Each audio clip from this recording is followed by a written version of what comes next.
Welcome to I Might Believe in Fairies. I am your host, Aaron Erber. This is a podcast about stories, myths, and the Catholic faith.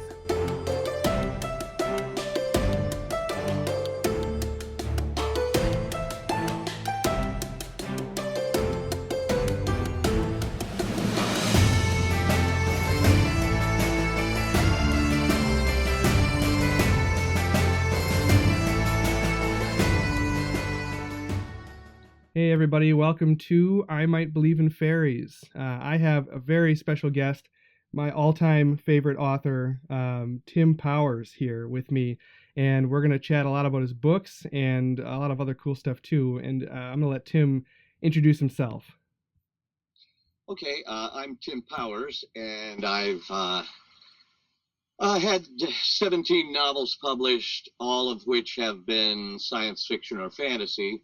And in fact, nearly all of them have been fantasy. I've won the World Fantasy Award 3 times, and that's probably enough. 17 books. I didn't know it was that many. I haven't read them all. Well, a few people have probably. Yeah, that's a lot.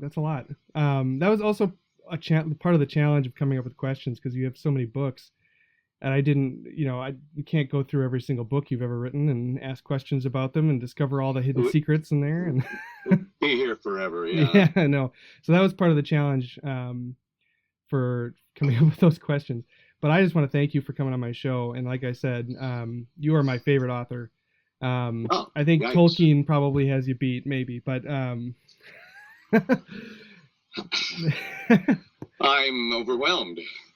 Well, yeah, I'm not my favorite author. Well, who's your favorite author? That would be hard to say. It might be John D. MacDonald, Kingsley Amis, C.S. Lewis. That's a good list. Fritz Leiber. Etc. Gotcha.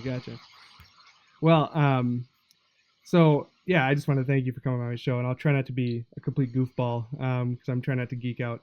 But so you primarily you're a fantasy and science fiction author, and you write what is referred to, I think you refer to it as this, I think other people do too, secret histories. So you write novels that they're not alternate histories. They're secret histories in that they reveal what actually happened in the lives of, Thomas Edison or Kim Philby or, Percy Shelley. And there's a quote from Tom Shippey. He's talking about alternate history, but I want to see what you think about this.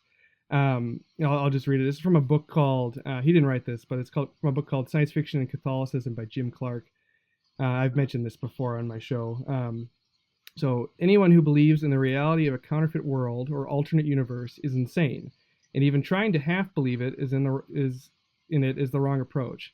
I would suggest that the point of the whole alternate universe subgenre is in exactly the opposite direction, not to create belief in the unreal, but to subvert belief in the real, or what is accepted as real. So I don't know. I don't think that's what you're trying to do with your books, but it is an interesting way to look at alternate history. Yeah. Though really, I think what he's talking about, the point he's making, could just as well be made of a whole lot of fantasy and science fiction, or fantasy especially. It's not this world. And the sort of one of the fun things about it is that when you read it, you're sort of in the gap between the described world and our real world. Mm-hmm. But yeah, that's not what I do. In fact, I try very hard to convince the reader, no, this is this world. Yeah. This is the world we live in. This is not an alternate. Look, I mean, check out everything I say about Thomas Edison or Lord Byron or whoever. Those are all true. Uh, ah, um, because I think a big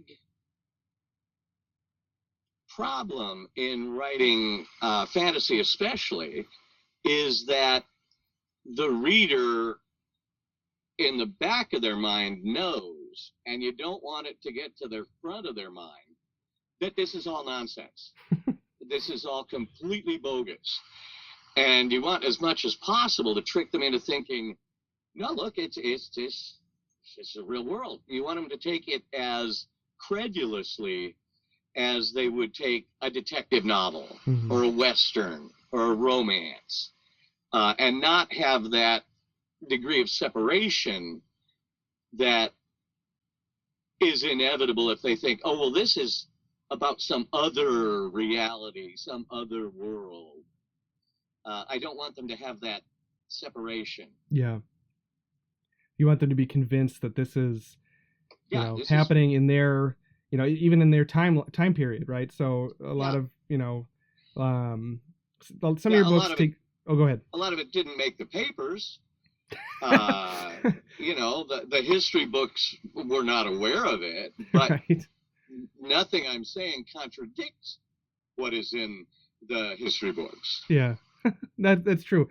It's very, it's impressively, the historical accuracy is impressive. And so even so some of your books take place in the past, right? So, Drawing of the Dark took place, the Siege of Vienna. And then some of them are contemporary, and you want the reader to think that, this is going on right now. This sort of stuff is happening right now, in my life. This, this kind of thing is possible. Whether it's like inhaling ghosts or right. Anything from like that, or exorcising a demon or something, which I don't think you have in your books necessarily, but inevitably it's covert, because otherwise we'd all know about it. Yeah. So if you postulate that there's supernatural stuff going on in this world right now, you kind of do have to, you do have to say it's under the surface. Right. It's under the radar. Most people don't hear about it, so that the reader will think, that's true. In fact, I never heard about it. And Powers is the one who's going to enlighten us all. And and there is something very attractive about being given the secret story behind the evident narrative. I think of a book by Thomas Pynchon, The Crying of Lot 49, in which there is a whole secret postal system that has been around since at least the Renaissance. And it's very covert and pretty much used only by people who are off the grid, fallen between the cracks. And so among kind of fugitive people, it's known, but among all of us who pay our taxes and register our cars, we've never heard of it. Yeah. And that was a fictional one, I believe. But he shored it up with a lot of real history. So if you thought, I wonder if that's true, and you were to kind of superfluously or on a surface level research it, you'd think, wow, maybe it's true.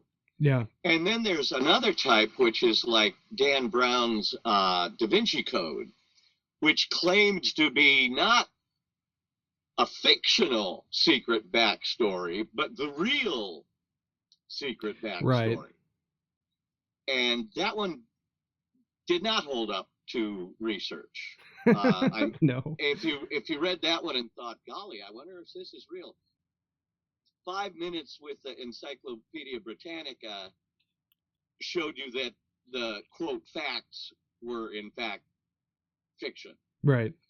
But there is something fun about thinking, whether it's fictional or real, I'm being led into the secret behind the recommended narrative. Right. Well, there's a book called A Church of Spies by Mark Riebling, and it's all about the Vatican's it's the oldest spy ring in the world, and this is true. This is a true, it's a true story, and it goes up to Pope Pius XII, and it talks about the myth of the Hitler's Pope, right? So he he was buddy with Hitler and stuff like that, which he wasn't. And it talked about how he helped in some small part to orchestrate Hitler's assassination, like trying to get rid of Hitler. And so it's stuff like that where it's like this stuff does happen, right? There are spy rings, and Oh yeah, yeah. The Vatican. It would be fun for me sometime to write a novel really involving the fabulous imagined basements, the closed off secret library, right? Yeah, that must exist at the Vatican, right? Yeah, for sure. Yeah, you wouldn't have to make up your history. I'm confident that if I was somehow to be able to research it thoroughly, I'd find a gold mine of fictional opportunities. Yeah, of weird stuff that. Oh yeah. You add it all up, and one heck of a story. So yeah, speaking of that, so I think you probably get this a lot, but I don't know about from Catholics, but for me, Declare is my favorite of your novels. And because I think you incorporate a lot of Catholic elements into it, but I think not only that, it actually does really seem true, that the Soviet Union was under the protection of some malevolent deity, that really does seem like it, and the Ukrainian there's spoilers, whatever, but the Ukrainian famine was orchestrated as a a mass human sacrifice, and that sort of stuff. Like, wow, that actually does make a lot of sense. And I think there probably is an element of that that actually is true in some spiritual level. Yeah, I never approach writing a novel with a story already in mind. Yeah.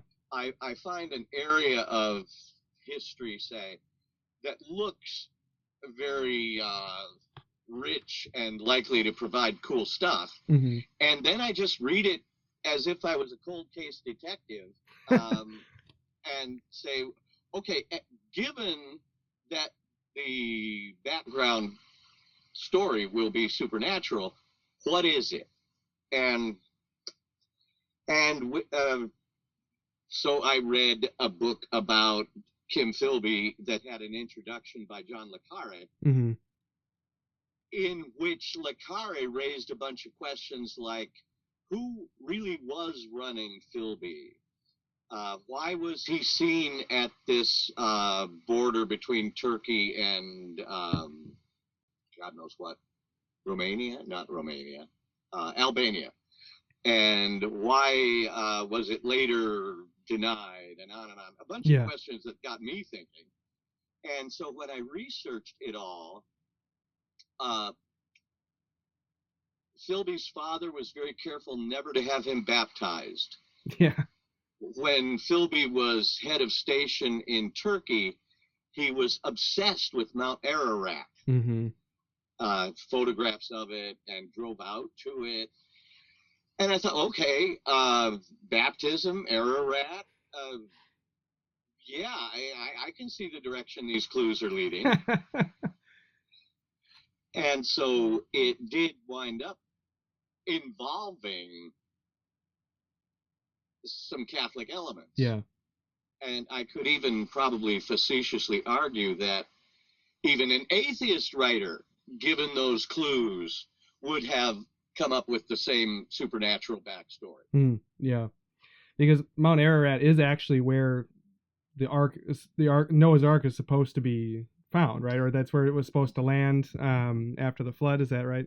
Right. And in fact, it was fascinating researching that, because there are a number of mutually contradictory but very convincing stories about fragments of it being found, or an outline of a ship visible by infrared from satellites. Yeah.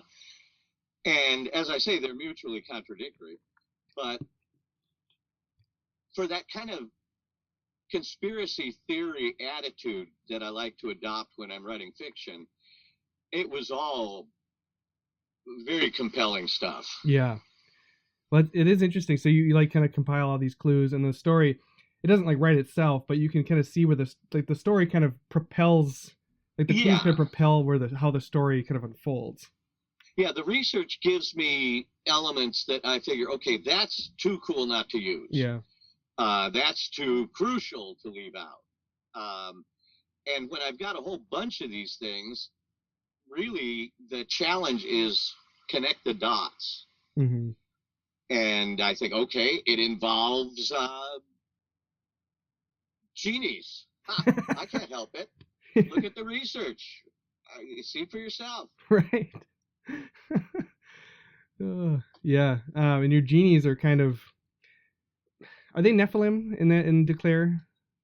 I don't think I said they were. Okay. But I think logically they must have been, since they're sort of.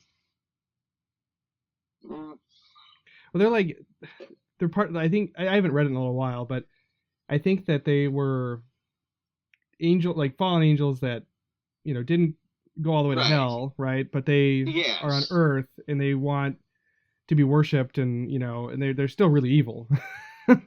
Yeah.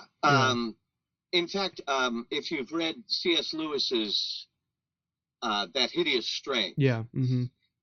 he talks about powers that are still on Earth, lingering from the day when magic was not yet distinctly bad. Oh, I see. Mm-hmm. It was already bad for you. Yeah. But they hadn't separated out as widely yet. Okay. So that you could consult spirits in trees or rivers without spiritual damage to yourself. Right. Right. And they still might eat you. Well, yeah, it wasn't good for you. Yeah. And of course, I wanted to make the genies, fallen angels, distinctly not motivated by human concerns, human goals. Right. I didn't want to make them the sort of bad creatures that want gold or women, you know. No, they're very alien. They're very I think there's a scene in Declare where they are noticing the way we move, like the humans move, and it's not logical. It doesn't go according to their own patterns, and they don't comprehend like how we even move, something like that. Yeah. So and for them to remember something would be to do it again. Yeah. They didn't seem to have the idea of sequential time. Right. Yep. Which is which was a lot of fun, and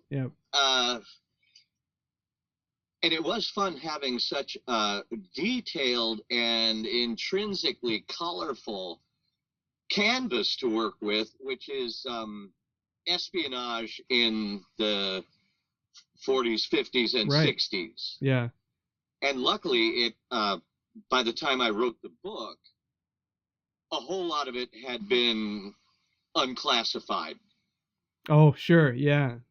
Yeah, a whole lot of Philby's Russian handler, some of the CIA documents, the Venona decrypts.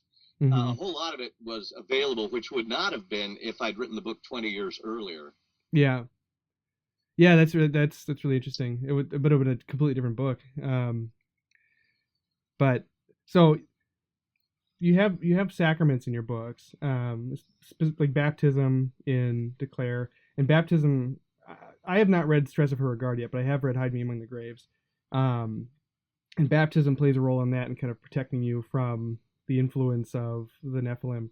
And there's a scene with Edward Trelawney where he is in charge of all these kids, right? And he baptizes all of them, even though he's an atheist, doesn't believe it. Right. But he's like, if it cost me a penny, I wouldn't do it. Like, Right. yeah, I really Right. loved his character. I thought he was really an interesting. He was a fascinating character, and of course, he was real. Yeah, yeah. And I admire Edward Trelawney. He was a complete liar. Yeah. Claimed to have been a pirate in the Indian Ocean and participated in all these sea battles, and convinced everybody except Lord Byron, who would always just sort of sit back and nod like, sure, Edward. But then he did, after Byron's death, become a Greek mountain warlord, and Yeah. he kind of after the fact did have the sort of life he'd been lying about before. Yeah, it's fascinating. And he was a resolute atheist, but of that kind where you think it's more resentful than reasoned. Yeah, yeah. And so it did seem to me consistent that he would dismiss baptism as an empty gesture, but at the same time, to be on the safe side, he's not going to get baptized himself, but he will see that these children he's in charge of are baptized just in case. Yeah, it's free. If it cost a penny, I wouldn't do it. Right. It's free. Yeah, that was a good line. So you have these sacraments in your books, and they kind of shine through, right? They're not always obvious, but obviously, like in Declare and in Hide Me in the Graves, it's clearly baptism. But you have other things too, like I just finished Expiration Date, and you have Pete Sullivan. He's got this like like a wallet thing that he's wearing around his neck, right? It's like a travel thing. I've worn them before. It's like a piece in the front, piece in the back, and you keep like your you got your passport. Yeah. And you refer to that as like his scapular, right? So it's like and it kind of, and that's not a sacrament, but it is a sacramental. And it another spoiler, I guess, but it does protect him in the end, right? Right. And so you have that, and you have like a priest who really likes your books on social media. His name's Father Brendan. He pointed out, I didn't catch this, I guess, when I first read On Stranger Tides, but you have the sacrament of marriage at the end, protecting against the Blackbeard.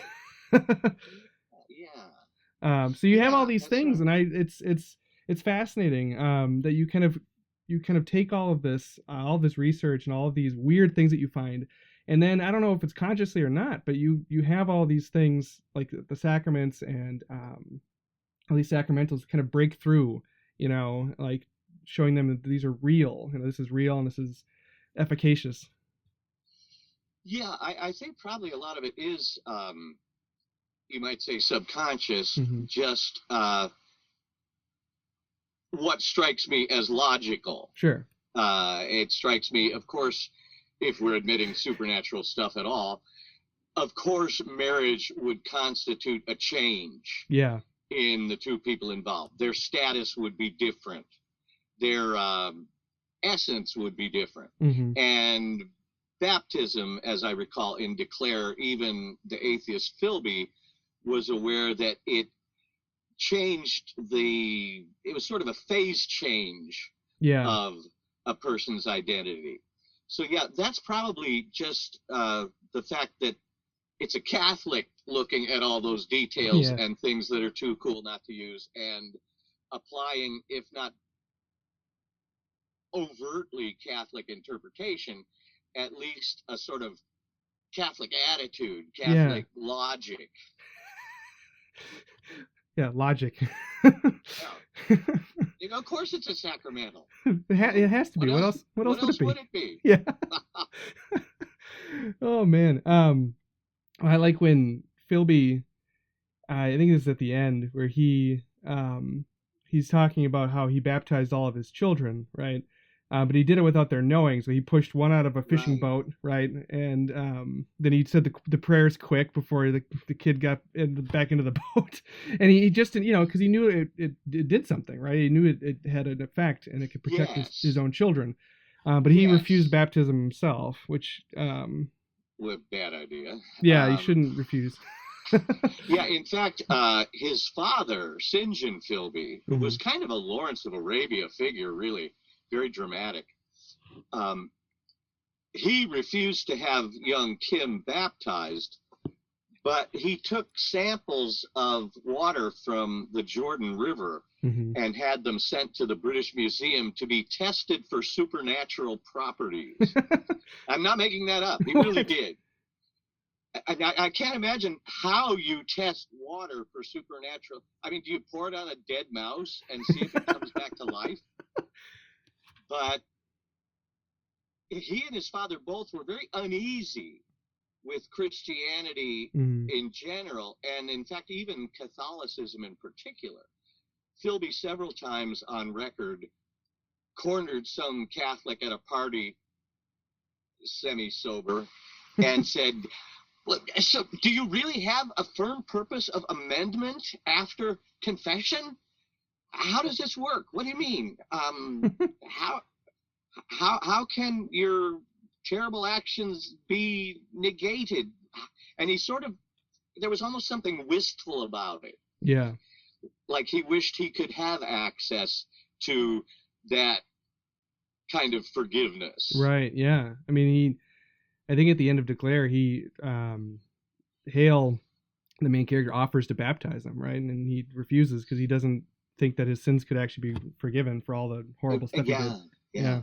I remember Lord Byron said that if he were ever to convert to Catholicism, it would be because of the sacrament of confession. I think Chesterton said that once too. Like, why are you Catholic? Because I can get my sins forgiven or something like that. Yeah, Yeah. yeah. Yeah. Um, so yeah, you mentioned C.S. Lewis as one of your favorite authors. He's one of mine too. And when I read um, that Hideous Strength in particular, and then I read Declare, I could see that there were a lot of similarities between the two. So how else has like C.S. Lewis? Maybe I'm way off. I don't know, but how else has C.S. Lewis influenced your thinking and your literary approach? Well, actually, inordinately, it's his book, That Hideous Strength. Yeah. That got so many supernatural effects so believably and also so firmly stapled to the real world with its kind of college university background and Hmm. the scientific community kind of invading them. Yeah. And some of the effects, like when they succeed in reviving Merlin Hmm. and the real Merlin makes his way to our good guys, and a sort of homeless tramp gets mistaken by the bad guys for the real Merlin. Hmm. Some just beautiful effects. But yeah, all of C.S. Lewis's fiction, the Narnia books, for example, Hmm. managed to be so convincing. I think people make a big mistake when they see him as a Christian apologist, primarily because he was such a very effective fiction writer. Yeah. The plots, the description, the dialogue, the characters are terrific models. Hmm. For one thing, he appreciates food. Uh, I I like it never just says they had a meal. Right. He always tells us what they had, and you think, wow, Lewis must have been hungry when he wrote this scene. Yeah, there's that attention to detail with And yeah. then, of course, there's his nonfiction, things like especially maybe The Abolition of Man, Hmm. in which he, for example, makes a distinction between something objectively being beautiful, sublime, versus it's simply being in the eye of the beholder. Yeah. It's simply being a subjective reaction to something. He made the point. No, it really is independently beautiful. Right. Whether you can appreciate it or not. And I think I've read virtually all of his nonfiction, well, except for several of the literary analysis works. Oh, okay. Have you read The Discarded Image? Have you read The Discarded Image is real good. Yeah, that's a good one. Yeah. In fact, off track, The Discarded Image is very valuable for doing something I think fiction writers should do, which is to separate yourself, at least for a little while, from the default zeitgeist of the 21st century. Yeah. Lewis in that book really does let you feel what the perspectives were of medieval writers, what their world was. And I think there's a lot of value, especially for science fiction fantasy writers, in being able to step out of our zeitgeist. Yeah. And look at here and now as if it were aliens separated from us by centuries. Right.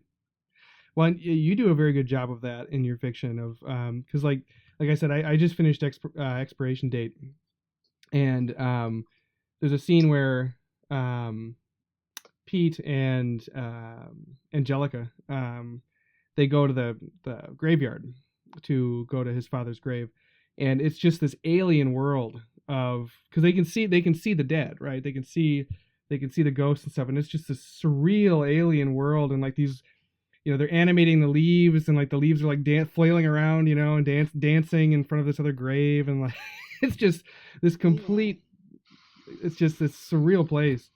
And yeah, is that something you picked up from Lewis, or is that like a complete power? Like, this is, because I think that's something you're really good at. It's like just describing these weird and out there like places. Yeah, I would say Lewis and somebody like M.R. James. Yeah. Older Dracula. Sure.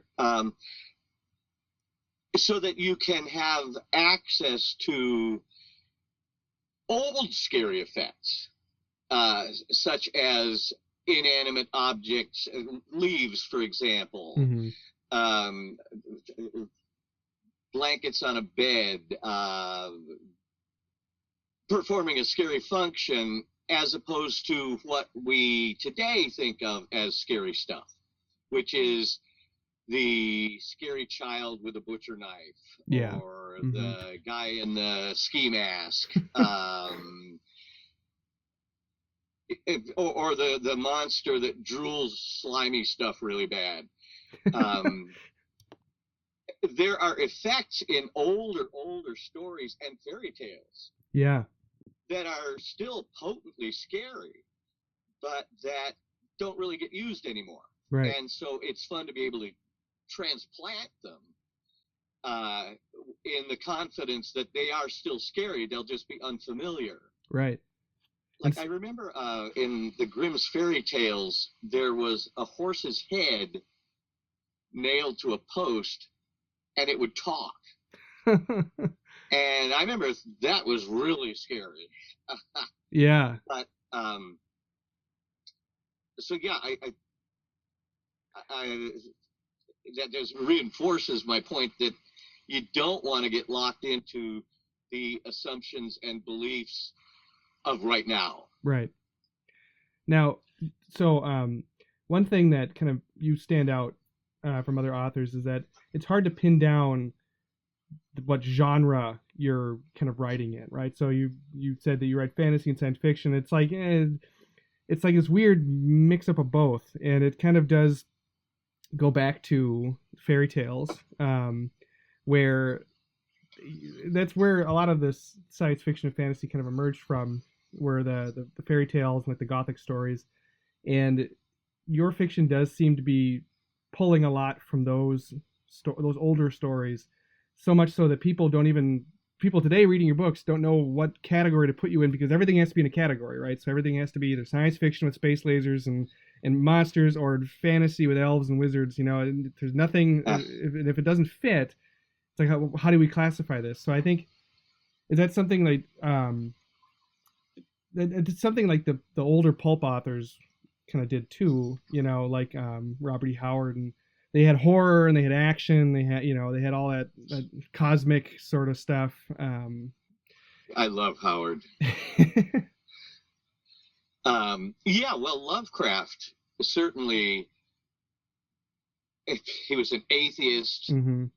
complete materialist, determinist. Yeah. He hated Heisenberg's uncertainty principle. He hated the Michelson-Morley experiment, and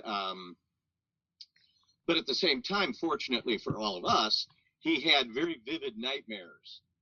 And so what struck him as the most sort of compelling sort of story to write was the nightmares. Yeah.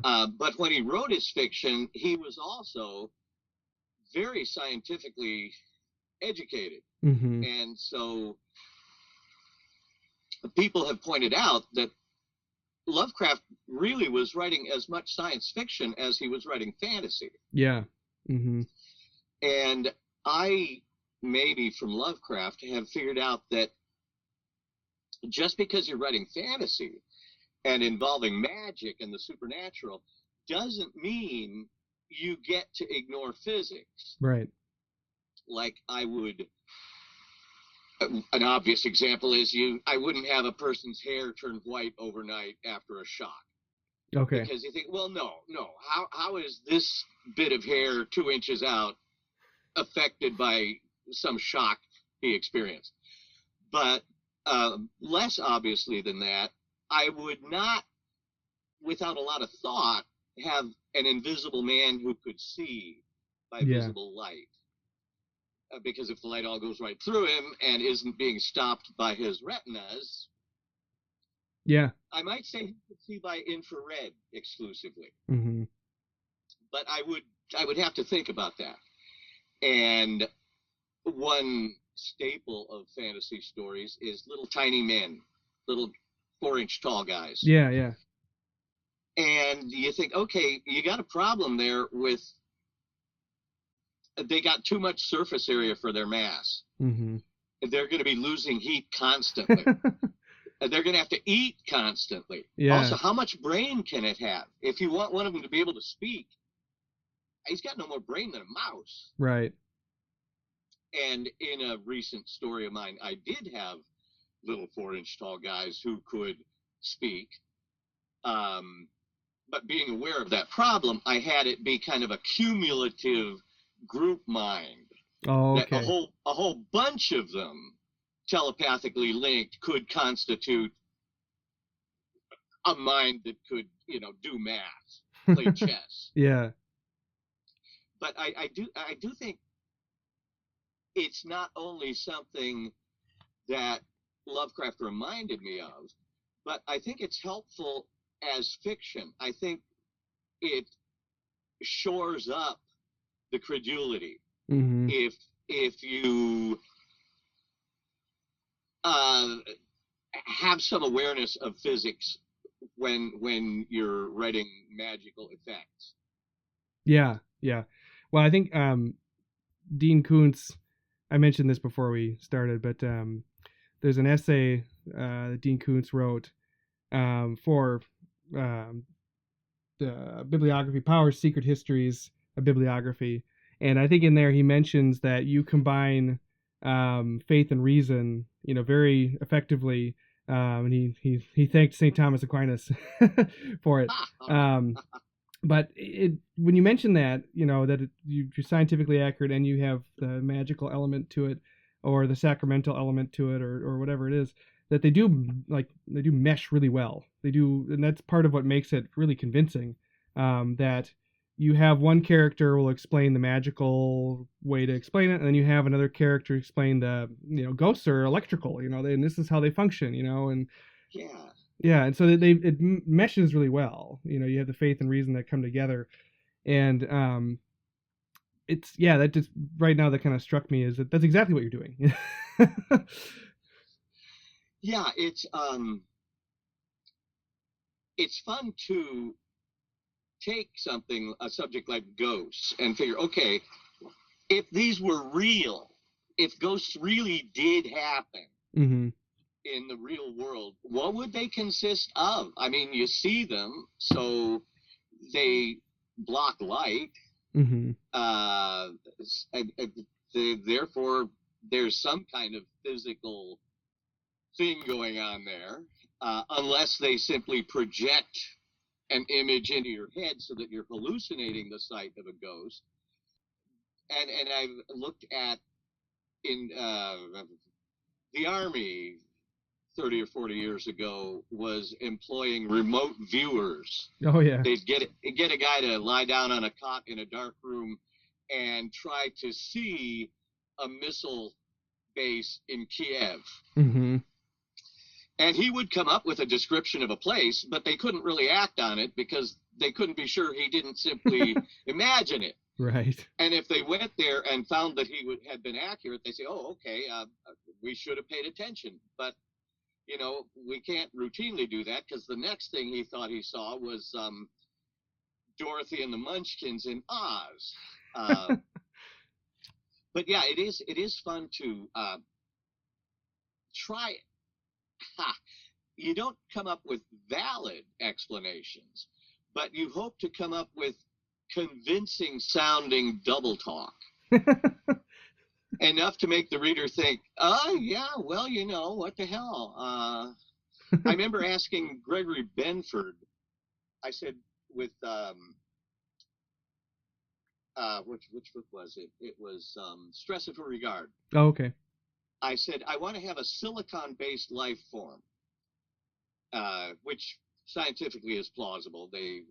It's right under carbon on the periodic table and has a lot of the same properties. Mm-hmm. What would I have to? I want to say that's why trolls turn to stone when they're exposed to sunlight. Mm-hmm. Energy bath crystallizes them, and I want to say that's what happened to Lot's wife. It wasn't a pillar of salt she turned into. It was quartz. Yeah. How do I make this plausible? And Benford said, well, it's nonsense, but if you emphasize this and go nowhere near that, it'll do. It'll get by. Yeah, yeah. And of course, that's what you want it to get by. You want it to be plausible so that the reader goes, oh yeah, okay, quartz, sure. Quartz. Yeah. Well, a fun thing about your books is that it really does hold up to scrutiny. Like I'll be reading one and then I'll just spend a while searching, Google, like looking, okay, did this actually happen? And then like, oh yeah, that part did. This is weird. This is getting weird. Sometimes I convince myself. I remember reading about Bugsy Siegel, mm-hmm. who was virtually the founder of Las Vegas. And he built the Flamingo on roughly Christmas, the Flamingo Hotel, mm-hmm. which was eccentric palace. Every room had its own sewer line, for example. The walls were insanely thick. Lots of needless expense. But he opened it on Christmas, closed it on Good Friday, and reopened it on Easter. Okay. What's going on here?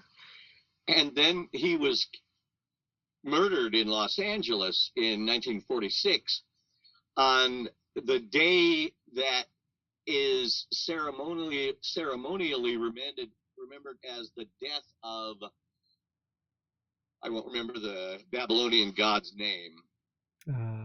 Tammuz. Okay. And I thought, okay. At which point I bring to bear one of my rules, which is nothing is a coincidence. Yeah, it's a good rule. When I'm looking at the history, if Einstein did something in Germany on the same day that Charlie Chaplin broke his leg in Hollywood, I think, aha, not a coincidence. And so with Bugsy Siegel, I almost started to wonder, well, what was going on? Yeah. Not my explanation, I'm sure, but there are hints that there is some backstory there that hasn't quite been unearthed yet. Well, it is weird, that all of this stuff it does have, like, it does go along with like the liturgical calendar, right? Like all these I know historical. that was something. Yeah, it's all so weird. I mean that, and then and he dies the same day as the ceremony. This Babylonian god. Like that's so weird. Like that's. Yeah, and of course, in actual fact, it means nothing. But when you put it together and point at it, you think, yeah, wow. Yeah. I remember, for example, reading that Thomas Edison's last breath was caught in a test tube. In fact, I've seen it. It's in a museum in Michigan. And you think, okay, that's certainly very odd. It does look like trying to catch his escaping ghost. Yeah. And then I read that Edison, his announced last project, which he didn't live to complete, but he described in a letter to Scientific American, was to invent a telephone you could talk to dead people with. Yeah, yeah. And I think, okay, we got the dead people telephone, we got the breath in the test tube. We can go here. Yeah. This will work. Man. Oh, it's so weird. Yeah, I think that the really fun part about it is what you're finding is all stuff that happened and you're just connecting the dots. And it's like, yeah, Edison was he did those things, right? He wanted to make a dead person telephone, and he did have, was it really Henry Ford who caught his, yes, it was Henry Ford. Wow. Yeah, Henry Ford was a friend of the family and told Edison's kids, look, your old man, terrible thing, dirty shame, he's dying, but could you do me this? Here's a test tube, here's a cork. Could you just hang out next to your dying father until... Yeah. I picture Edison there like, and his children hanging over him with the test tube. And finally he goes, and they cork it and start to walk out of the room. And then he goes, and they have to blow in it and rush back and cork it again. But I don't think there is any historical character who, if you read a really big biography of them, would fail to have some really weird actions. Yeah. And of course, for example, Blackbeard the pirate did a lot of irrational things and wound up being captured and killed through apparently insane negligence. Yeah, yeah. But you tell yourself, well, what if that wasn't insane negligence? What if that was actually very shrewd? And you can look at any historical character and look at some idiot thing they did and say, what if that was not a stupid thing to do? What if you knew the whole story, you could see that was actually a very shrewd thing to do? Yeah. And then you say, well, okay, what sort of backstory would make that a shrewd thing to do? I think, well, give me a minute. Like, was it Nero who sent his soldiers to go slash at the sea? Is that? Yeah. Yeah. Now, see, yeah. That's a good one. You think, well, what's the explanation? Well, he was crazy. What if he wasn't crazy? Crazy's boring. What if that was crucial to be done? Right. And you think, well, under what circumstances would that be a crucial move? And you think, well, give me a minute. Wasn't he he wanted to go to war with Poseidon or something like that? I think that's what it was. I can't remember, but yeah. See, now in a fantasy novel, you could make that be a very effective move. Right. Set Poseidon back quite a ways. For one thing, it was obviously not ordinary swords. Right. They may have been made of ice. Yeah. From some rival body of water. Stands to reason. There you go. Yeah. So, do you do you consider yourself to be writing in any particular tradition? Like I know I haven't read Stress Over Regard, but I know that's from Clark Ashton Smith. You're kind of combining, the fairy tales and the pulp authors, but do you see yourself writing in that tradition, or like in the Inklings? Are you like kind of writing in like Charles Williams, C.S. Lewis sort of? Like how do you? Less respectably than that. I definitely feel like I'm sequential with the pulp writers. Mhm. Howard, Lovecraft, Clark Ashton Smith, Henry Kuttner, Mhm. Frederick Pohl, C.M. Kornbluth, etc. The Weird Tales, Astounding, Planet Stories. If I was living then, I'd be writing for those pulp magazines. Yeah. Because one thing I know, just selfishly, when I'm reading, I want lots of color. I want action. I want weird ideas. I want Hmm. dramatic confrontations, which I find in those writers, Right. and which I like to think I sort of provide in my books. Hmm. But I'm never thinking about, I mean, I think very hard about my plots. Does Yeah. it internally make sense? But I never think about my themes, Hmm. like having something to say. Right. I know many writers say, well, I want my readers to think. And, well, I want them to think too, but I want them to think about the characters in the story. Yeah. I don't want my readers to read something of mine and say, this is very relevant to what's going on today. Yeah. If it is, it's only by accident. Hmm. And a little, it would indicate a bit of carelessness, since I don't want to be focusing on, emphasizing current 2022 concerns. Yeah. I always think writers who do look at their fiction as commentary on current political or social issues are nailing themselves too tightly to the year in which their book's published. Hmm. I remember Galaxy magazine in like 1969 published stories about galactic empires 5,000 years in the future, in which the big concern was student unrest and legalizing marijuana. And you think, boy, is that a 1969 story? Yeah. I hope I'm never timely.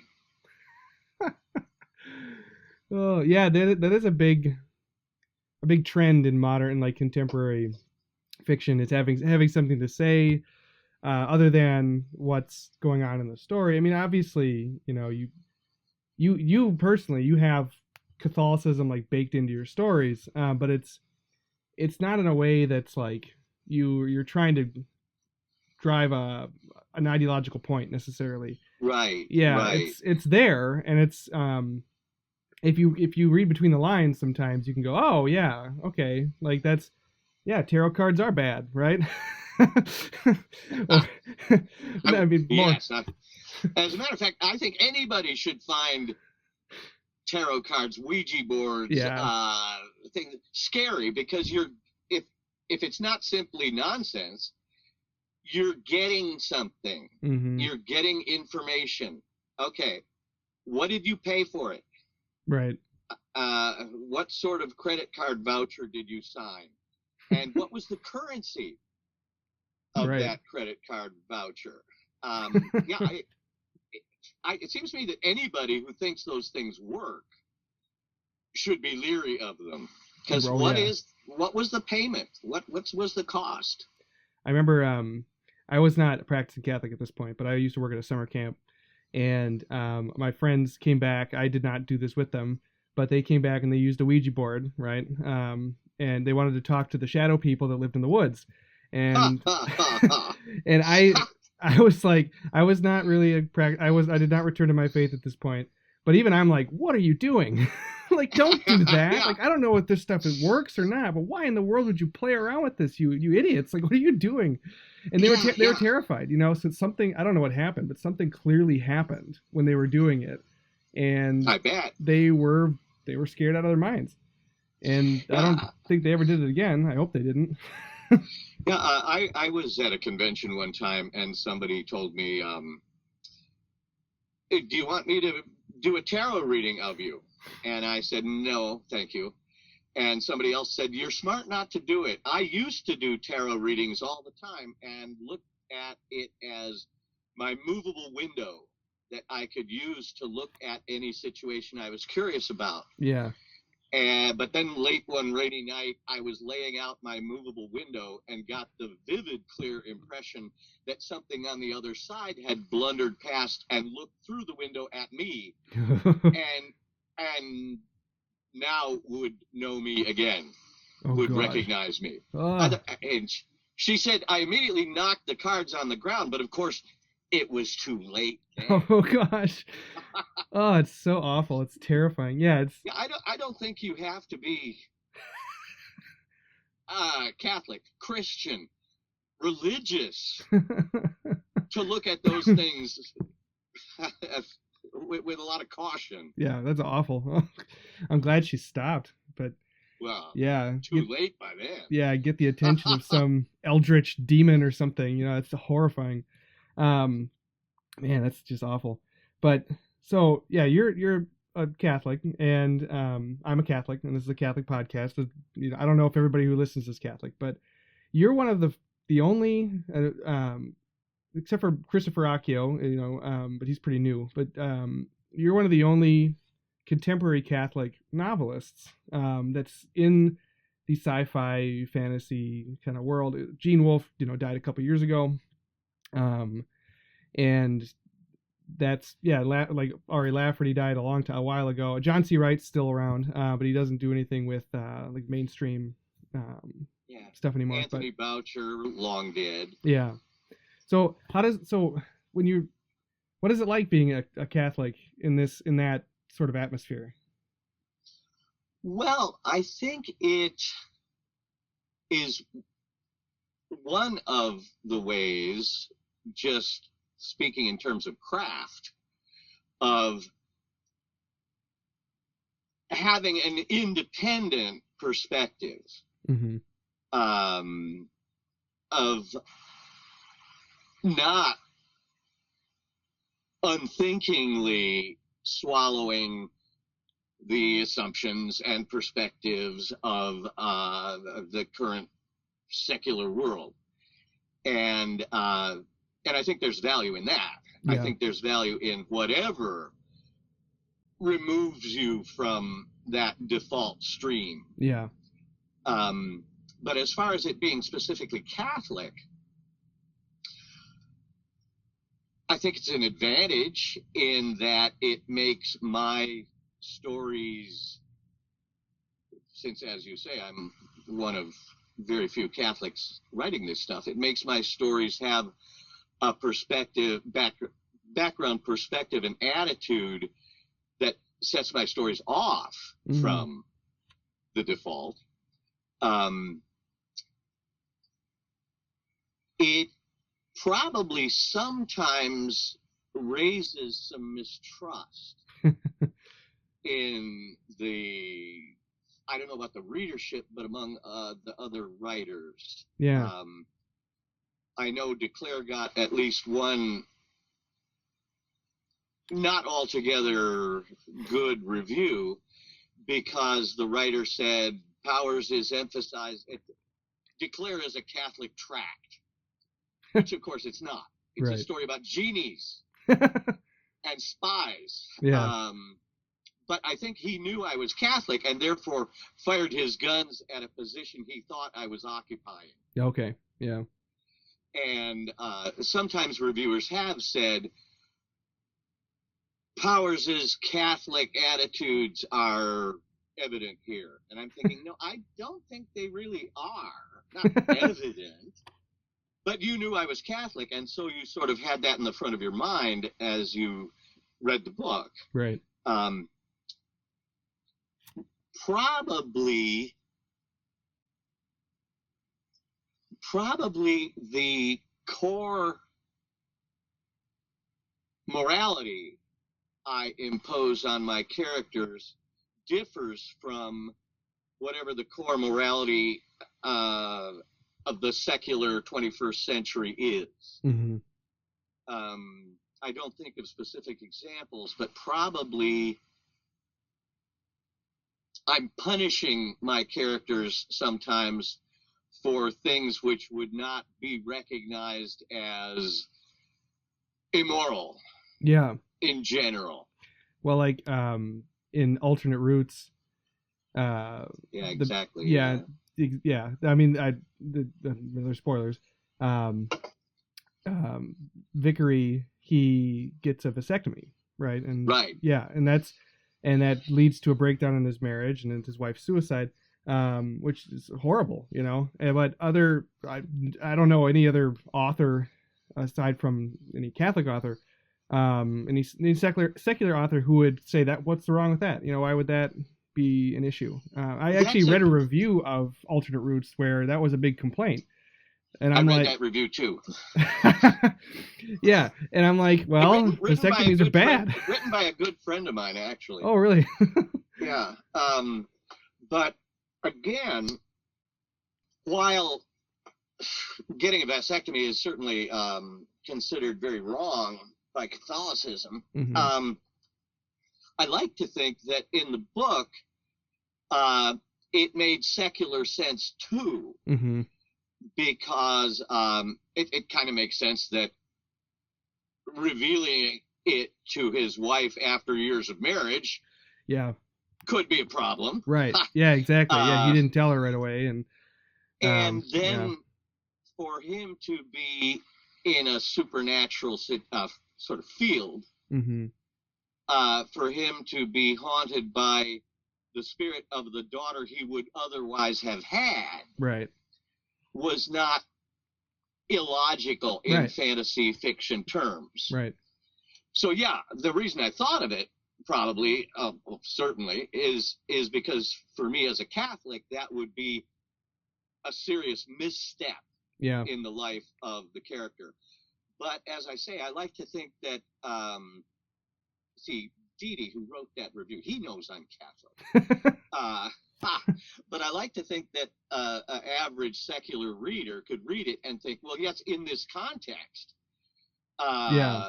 it makes sense, because there was that field generated by traffic on the freeways, right, in which ghosts, spirits of dead people could appear. Right. And so it wasn't a big stretch to say that also spirits of people who never were born but might have been would appear. Right. It's like a chaos probability field or something. Right. That was fun. That was fun. Yeah. I think in that same review he said that he really liked it because it reminded him of like the Anubis Gates and like that kind of action adventure sort of story. That's what I like to think I write, is supernatural adventure stories. Yeah. Yeah, so there are things like that where it could rub secular people the wrong way, which I read that and I go, this is great. This makes sense to me, you know. Yeah, if you add it all up, because I never overtly try to, well, I never try at all to write Catholic persuasion. Yeah. But if you were to look at all my books looking for clues that the author is Catholic, you would come across them. Right. Yeah, they're in there. Which, I mean, if a writer was a vegetarian, you probably wouldn't have to read too many books before starting to think, they never have hamburgers. What's up with this author? Never eat meat. Yeah. Another thing, in your Last Call and Expiration Date, I haven't read the third one yet, Earthquake Weather, but you have Scott Crane and Diana, right? They get married at the end, and Scott Crane actually doesn't want to have sex before marriage, right? So there was that element of it too. He's like, no, let's wait till we get married. That's true. Yeah, That's true. and I think the same kind of thing happened in Expiration Date, where there's this kind of chastity between the two main characters, even though there's all this horrible stuff's going on, right? All this like terrible things are happening, and they're still like, no, let's, it's I don't know, it's kind of refreshing, I guess, but I could see that maybe. Yeah. I think there is a value to having two characters who find each other attractive, Mm-hmm. but let sparks jump across the gap rather than close the gap. Yeah. I think it's more attention holding if you keep thinking, well, are you guys going to do anything? I think to some extent I get that, or saw the value of that, Mm-hmm. especially in my cat is knocking everything off the desk here. I think where I especially saw that done intriguingly is in an unfortunately obscure series of novels about a character named Modesty Blaze. Okay. Written by Peter O'Donnell. And in those books, the main character, Modesty Blaze, is this woman who is always working in partnership with this guy, Willie Garvin. Mm-hmm. And the point of their relationship, the sustenance and engine of their relationship, is that they never do fall in love, have sex. And fall in love is they don't fall conventionally in love. Yeah. But they're inseparable. Yeah. And very effectively written.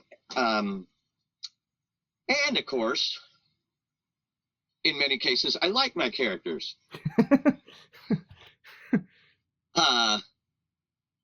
Now in Declare, our hero does have sex with the what's her name, Elena Teresa Ceniza Bendiga. Yeah. I think it was when they were both still. She was a communist, I think. So, a committed communist agent. Mm-hmm. And I think at the end they were getting married. Yeah, well, what was interesting about that is she started to doubt her loyalty to the Soviet Union, to communism, because of her relationship with the Andrew Hale. I think so. Yeah, she said she was married to the communist state was her husband. Yeah, and so she started to, doubt that, because she started falling for Hale instead. Especially when they they nearly executed her. Mm-hmm. I forget how she survived, but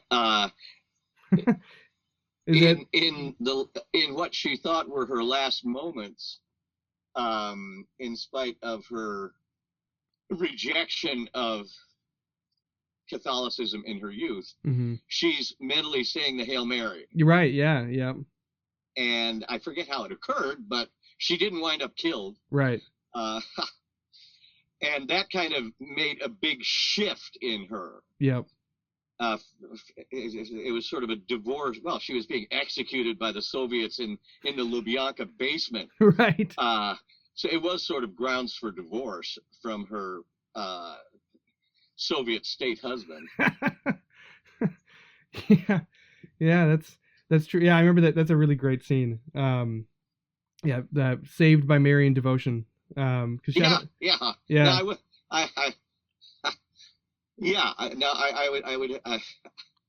would hate to have a reviewer get hold of that.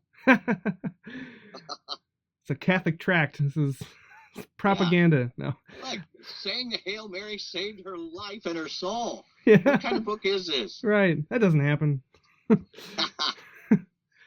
Oh man. Yeah, that's that I love that book so much. It's so good. But yeah, so I'm trying to find my questions now. Where'd those go? Okay. So with you incorporate. Oh, let's go back to like last call and expiration date. And then there's earthquake weather. So they're collectively known as or referred to as the Fault Lines trilogy, and I don't know why yet. I don't know who came up with that. At one point, the Science Fiction Book Club published Last Call and Expiration Date together. Mm-hmm. They couldn't include Earthquake Weather because it was a different publisher. One thing I learned later is if you're going to write a trilogy, have the same publisher for all three books. But whoever put together the Science Fiction Book Club omnibus called it the Fault Lines. I think the title of the collection was Fault Lines. Yeah. And since then, it's been referred to as the Fault Lines trilogy, which I really couldn't have come up with a better title myself. Yeah, I mean, if that was before... Implying earthquake faults. Yeah, exactly. Any kind of, schism. And, of course, the word fault, like, whose fault is it? Right. I think it's a great phrase. Yeah. Because I was thinking about that when I was reading Expiration Date, and I have theories. I don't need to go into them now. But I didn't know that it was come up with, that phrase was come up with before, or it not including earthquake weather, which would... Well, yeah. I really would like one day to have that trilogy published as, three uniform books. Yeah, yeah. Well, Subterranean Press did that. Oh, okay. Yeah, they did a really very handsome set of the three as a boxed set. Mm-hmm. But, of course, they're a fairly small press that, you're not going to find it at Barnes & Noble. Yeah, yeah.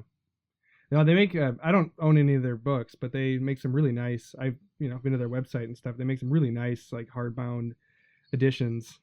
It is fun. Well, I might have getting. What's the one? More Walls Broken. Is that Subterranean Press? Oh yeah. Yeah, I have that one. Yeah. Yeah, it is fun having those limited edition things done. Just from vanity. They're very nice. They've numbered and signed. And I'm a collector myself, against my will. And so I always am captivated by, one of 100 copies. Oh, I need it. I think it's, I should only esteem books because of their text. You get the book, you want to read it. Good. Put it back on a shelf. It shouldn't matter if it was signed by the author, but it always does. Yeah. I always think, look at this. It's signed by, Clark Ashton Smith. Clark Ashton Smith touched this page. And look, now I'm touching it. There always is some sort of totem. What's a relic? It's like a saint relic. Relationship. Yeah. Kind of, right? It's the same sort of relationship that you'd have to a first class relic of a saint, or a second class, something they touched, right? That's right. Like that hunger in the human soul for sanctity, or something. I don't know. And I love to be somewhere and be able to say, where I'm standing right now is exactly where so and so was standing historically. A while ago, we were in Haworth in Yorkshire, looking at the Bronte parsonage and taking a tour through the building. And the tour guide said, that over there in that room past this velvet rope, that is the couch Emily Bronte died on. And I love Emily Bronte.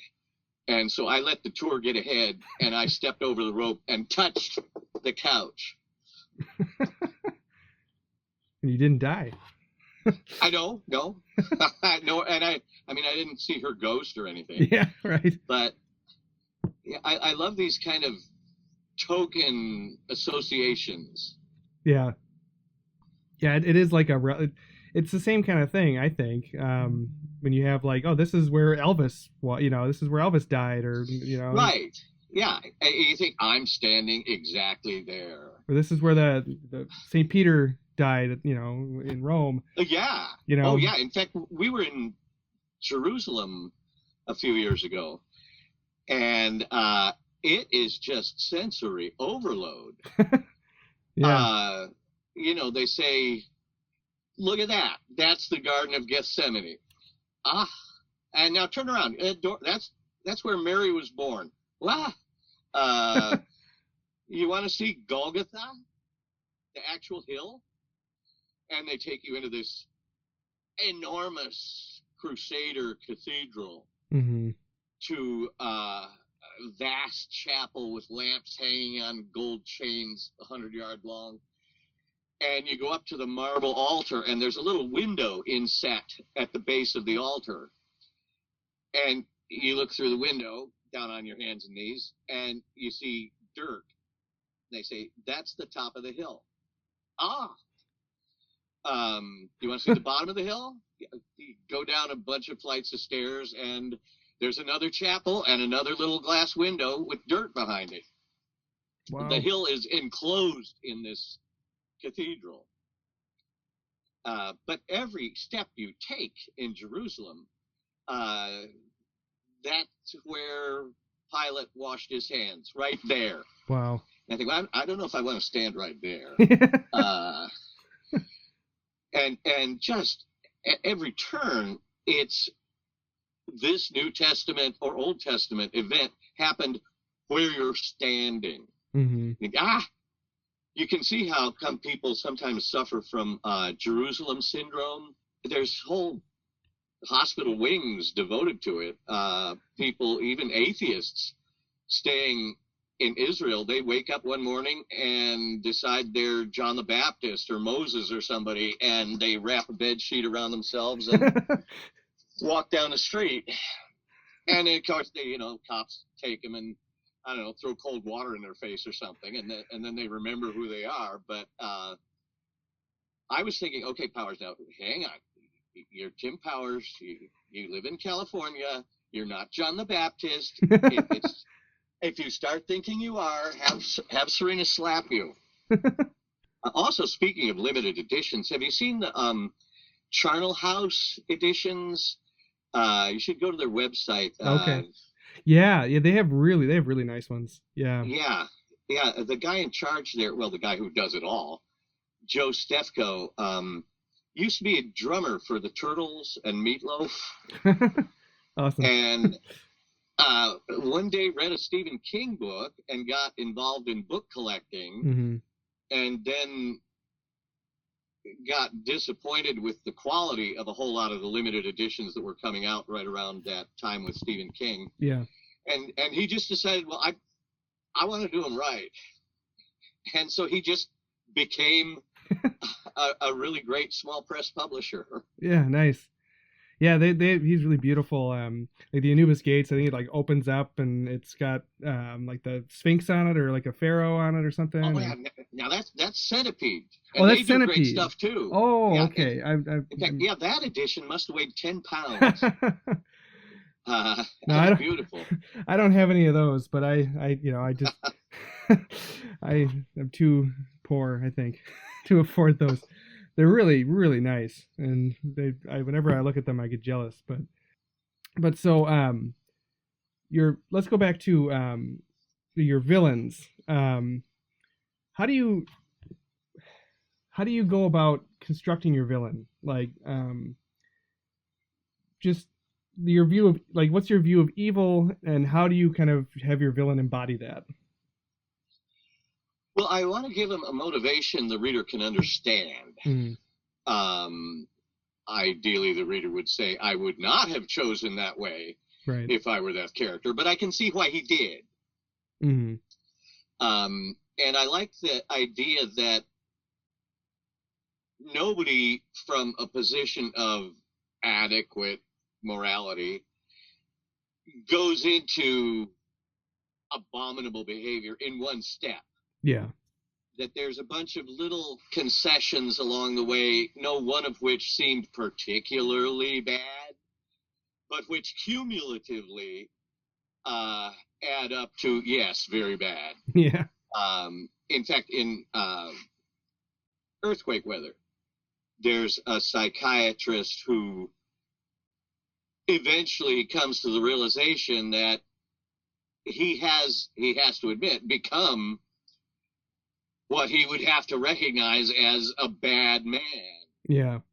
And he's kind of baffled by how he wound up there exactly. What step was it that constituted stepping over an irrevocable line? Yeah.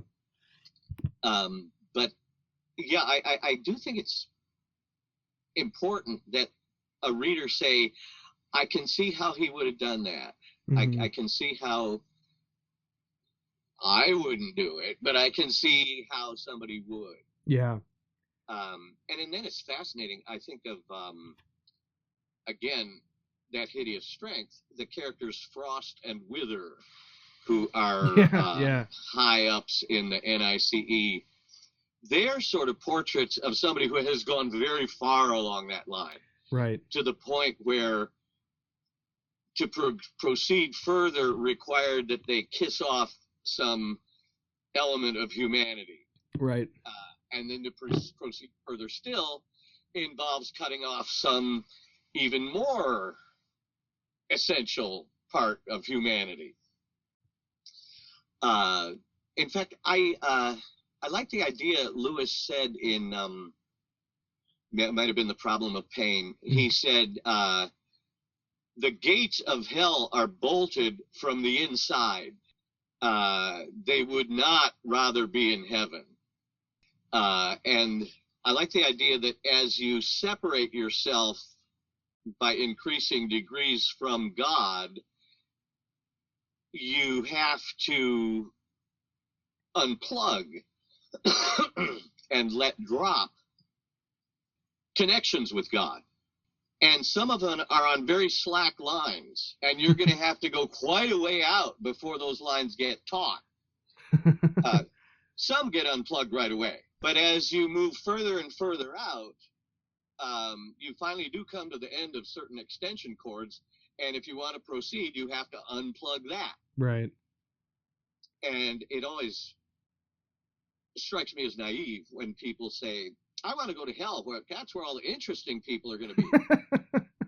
I think they might have been interesting when they were alive, but to get there, they will have had to sacrifice wit, intelligence, obviously things like love and loyalty. Yeah. But I think what you'd wind up with is sort of like in The Great Divorce, sort of a kind of imbecilic, resentful troll would be all that is left. Yeah.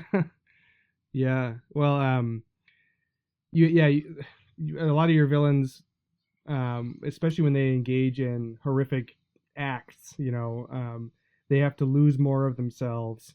And they, like, I think it was Gates, maybe not, but when they're when the wizards are using magic, it like actually physically withers them, and I think it like affects their mental capacity. And like on Stranger Tides, I think it they can't do certain things anymore, right? They can't eat certain things anymore, or like the Nephilim in Hide Me Among the Graves, it makes you impotent, right? It makes you go blind. You start you gain all this stuff, but you're also losing what makes you human.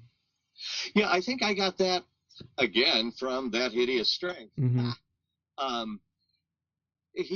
Merlin, of course, is not a bad guy, but he did have a lot of trafficking with spirits back in, Roman England, that while not actually bad at the time, was still not good for you. Mm-hmm. And Lewis presents it as having blunted and coarsened him a bit. Yeah. Damaged him, yeah, mentally even. Right. And it wasn't, sin, but it was still not good for you. Right. And so I think I seized on that idea, so that I always present magic as, sometimes my protagonists do use magic against magic. Mm-hmm. Not a good idea at all, really, but and it is damaging. Right. It does cost them. As a matter of fact, you see that in Stephen King, of all people, in Firestarter. Mm-hmm. The little girl's father is able to sort of force a perception on somebody, like give them a $1 bill and say, there's 100. Yeah. And force the guy to see it as a $100 bill. But he gets headaches and nosebleeds and kind of brain fog. Yeah. Again, it's the idea that, yeah, you can do this stuff, but not without cost. Right. And I would like to say not without spiritual cost, not just physical cost. Right. Right. And certainly I would no more have a Ouija board in the house than I would have plutonium. At one point for last call, I had to buy a tarot deck. Oh, yeah. Yeah. The Rider-Waite deck, where there's a picture, an enigmatic, mysterious picture on every card. Mm-hmm. Because I needed to look at all the pictures, but I would never shuffle it. Right. Yeah. I think the person who designed those cards, who like painted them, I think Rider-Waite or whoever, whoever the female one of those, I don't remember who it was, but I think she converted to Catholicism and opened a house for retired priests, I think, towards the end of her life. That's very interesting. Yeah. Because I would think, the way a average curious secular citizen, people these days, for example, talk about spirituality all the time. Yeah. Which I don't quite exactly know what they mean. Are they conceding the existence of supernatural? But I could see how somebody like that would drift into things like Ouija boards. Oh yeah. And perceive that it's horrifyingly dangerous, and recoil into what would look like the most valid alternative, which I think would be Catholicism, looked at objectively. Who wrote the book The Neuromancer?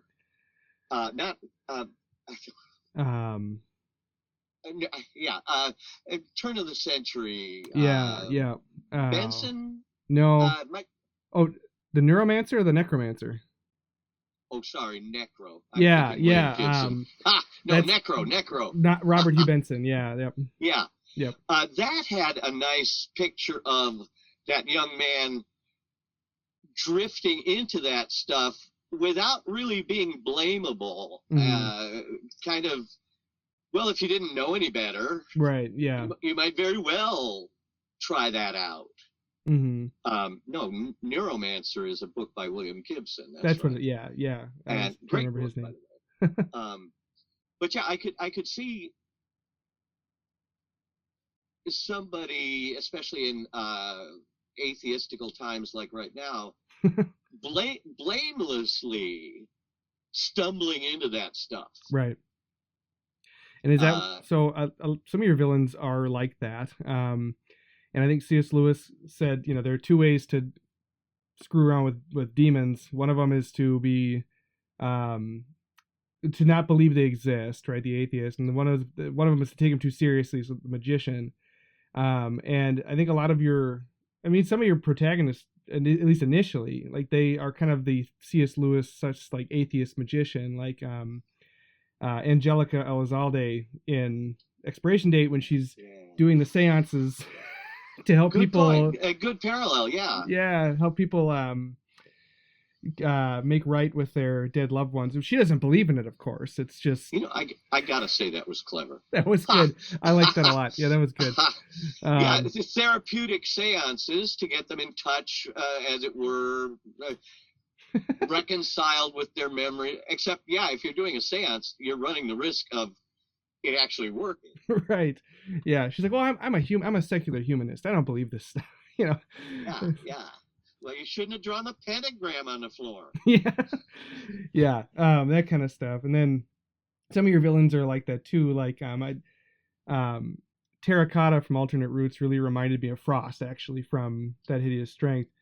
When Frost was he's a complete determinist, and he would notice himself doing things, Yes, right? And yes. he's like, "Oh, that's so interesting. I'll just let my body kind of do this." And it was basically the demons like possessing him and controlling him, you know. And he like, "This is so fascinating," you know. And the Terracotta was very similar. Now that you mention it, I must have had Frost in mind with Terracotta. Mm-hmm. Yeah, because if you are a strict determinist, well, Bertrand Russell, very respectable guy, said that it's a delusion to imagine that anything that happens in our minds has any connection to what our bodies do. And some modern scientists are trying to prove that when you pick up a drink, mm-hmm. you tell yourself that you meant to do it, but actually it's a fraction of a second after the fact. Your brain saw that you had picked up a Coke and therefore quickly said, yes, I meant to do that. I always thought it would be fun to go up to Bertrand Russell and throw a cup of coffee in his face and say, wait, don't blame me. Yeah. It's not my fault.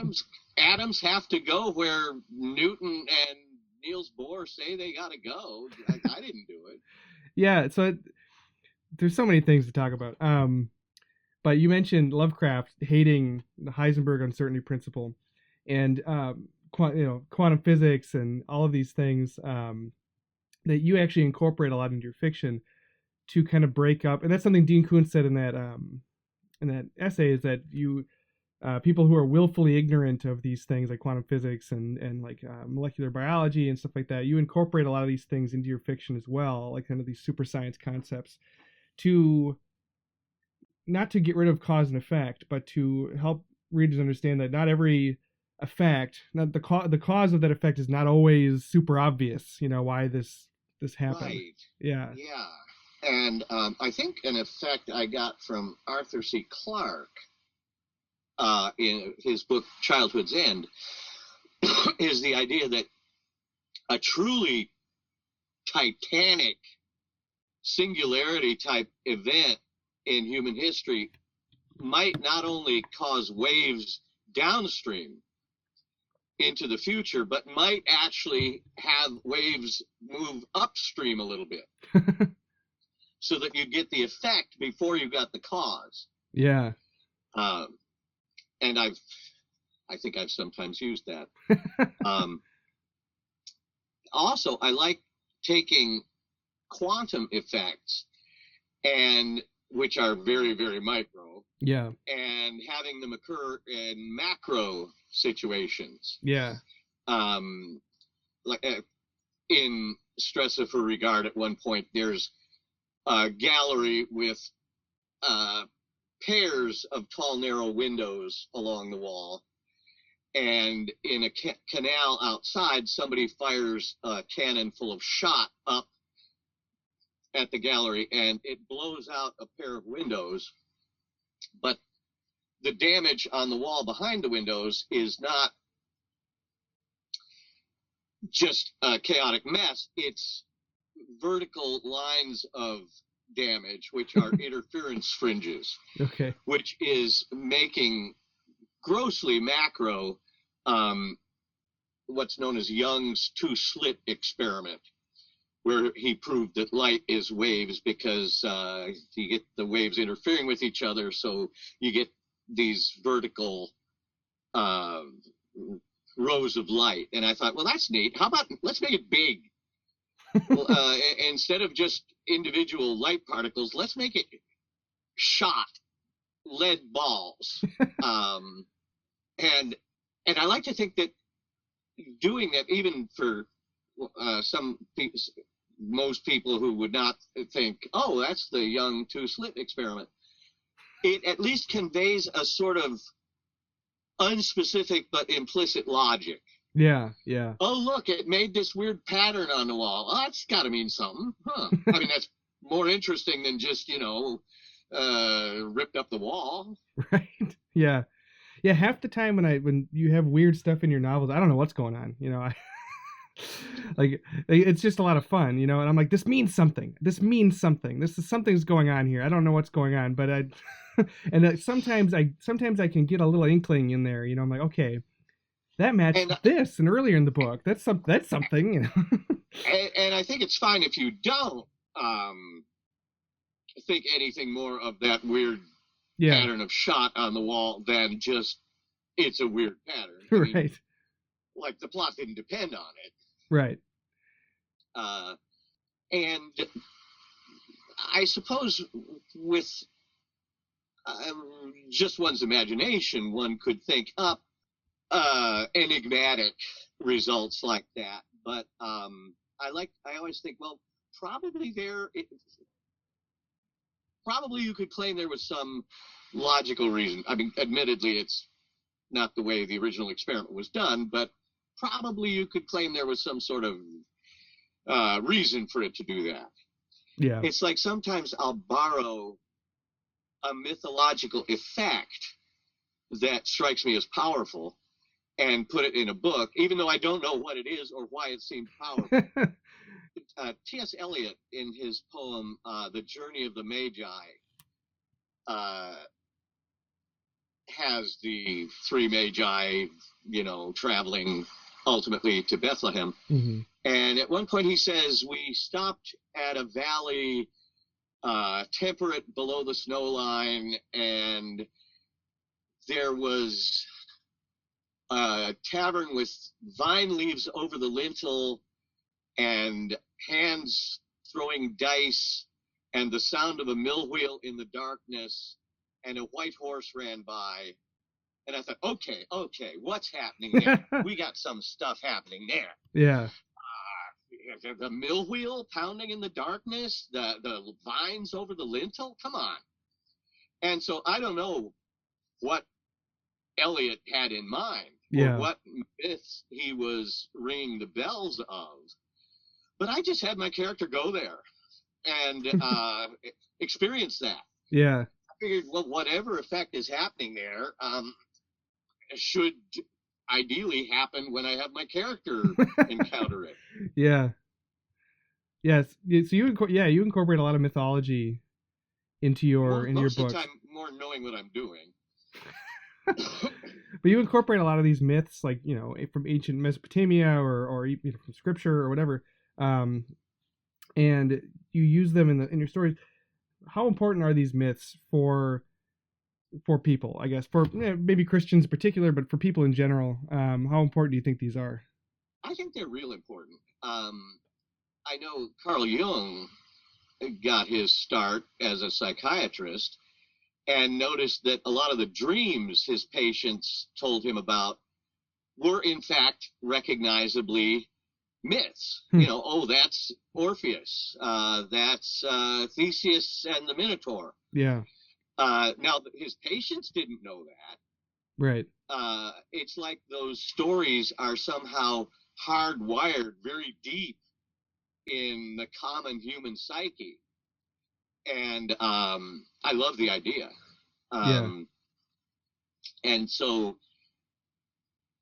I figure those stories have a kind of electric charge that everybody is susceptible to. Mm-hmm. And so if you can weave them into a story, they're going to deliver the charge to the reader, because no matter how sophisticated and reasonable and rational and atheistical the reader might be, they do still have that circuitry very deep in their subconscious, which is going to respond to it whether they like it or not. Okay. Yeah, interesting. So these stories have an effect on us regardless of whether or not we believe in them. Yeah, it's like silhouette recognition. Your subconscious says, aha, and your conscious mind says, okay, what happened? I remember reading that Lon Chaney, a very scary actor from like the 30s, was one time asked, what is the scariest thing that could happen to a person? And he said, scariest thing that could ever happen is a knock on the door at 3 a.m., which right there actually is pretty scary. and you open the door and there's a clown standing there. Yeah. Now, I would drop dead. It wouldn't matter whether he got like the wrong address for a party. Powers is dead on the threshold. I think there's something about clowns that matches some silhouette recognition in our subconscious. Yeah. God knows why, demons with face makeup in the early history of humanity. But I mean, that was 3 a.m. Specifically at 3 a.m. That would be yeah, right. Yeah, not like 2 o'clock in the afternoon where there maybe would be a party somewhere, but 3 o'clock in the morning. Yeah, then you tell them get lost. Yeah, right. Yeah. But I do like the idea that there are, and they show up in mythology, there are relationships and conflicts and effects that are always effective. They're just universally effective, which is why myths survive so well, and why Jung's patients had dreams involving figures and situations from mythology, even though the patients had never heard of them. Yeah, yeah. Interesting. Well, I know C.S. Lewis said that when he's talking about myth, is that it can be badly told and still have the same effect. Yeah. Yeah. It can be poorly written and badly told, and it could still have that like emotional, like, and visceral kind of reaction. Sure. Yeah. You just got to get the silhouette right. Right. Yeah. You just got to get the plots and like the, just what happens, and Orpheus goes down into Hades, and you don't have to. It doesn't have to be it doesn't have to be very long of a story. You just have to get the plot points out. It'll still have that same effect on people. Yeah, if you can ring those primordial bells. Mm-hmm. Yeah. Also, I love off topic a bit. Lewis's point about pre-Christian mythologies that seem to prefigure Christ and the New Testament. Yep. And people say, well, look, Christianity, they just reshuffled a bunch of myths about like Osiris and Mithra and Balder. And I think it's true, and it's certainly much more interesting that those were early inspired guesses. Yeah. That those old pagans were not stupid, and they kind of could intuit what shape salvation would have to take. And it's that childhood's end effect of the big event has ripples that go upstream as well as downstream. Yeah. I think Fulton Sheen said something kind of similar, where every pagan culture had this like yearning, Yeah. Chesterton puts it real well somewhere. He says, if you tell me the Patagonians had a crucified God, if you tell me the American Indians had the God who was born of a virgin, he'd say, well, I didn't know that, but I'm not surprised. Right. Of course they would. And it's strange to think that all of humanity yearning for the arrival of thing should be considered proof that the thing can't arrive. Yeah. And C.S. Lewis said, quoting Thomas Brown, being hungry does not prove we have bread, but being hungry does indicate that there must be such a thing as bread. Right. Yeah. Having that desire, a lot of secular scholars will look back at that stuff and like you said, they will say, oh, look, either Christianity is just a mishmash of different myths, or they'll look at like the flood story, right? And they'll go, "Oh, every culture had a flood story, therefore it didn't happen." It's like, well, don't you think that it's the opposite? Like, if everybody says Yeah. something happened, then something like it probably happened, right? I mean, Yeah. And I love scholars approaching, for example, the New Testament and saying, let's figure out what really happened with the a priori axiom that the supernatural does not exist. right?